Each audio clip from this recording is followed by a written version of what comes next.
বাবা তাহলে তুমি কি করো? আন্টি আমি তো কিছু করি না, আমি ব্লগ ভিডিও করি ফেসবুকে। বাবা ওইলে কি? ওইলে তো আমরা বুঝি না। আন্টি আমি ফেসবুকে ভিডিও বানাই, আমি কন্টেন্ট ক্রিয়েটর।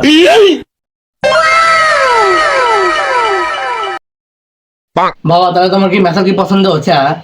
আব্বা আমার তো আল্লাহ আল্লাহ পছন্দ হয়েছে, মেসালের থেকে শোনো। মা তোমার নাম কি? আরে আপনার নাম পরে।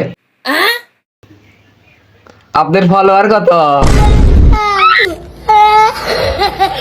আমার ফেসবুক ফলোয়ার 1 মিলিয়ন। আমার বেটা মদ্দা, আমার বেটা মদ্দা। আমার চ্যাংড়া পছন্দ হয়ে গেছে, তুমি কালকের মধ্যে বিয়েটা ঠিক করে দাও। দেখা নাই শোনা নাই, তুই এখনই চ্যাংড়া পছন্দ করে ফেল দিছু। আমি ওইলে কিছু জানি না, বিয়ে করলে আমি কি করবো? ওর 1 মিলিয়ন ফলোয়ার, 1 মিলিয়ন মানে কি? আমার অক্সারা বিয়ে দিলে আমি বিষ খামো।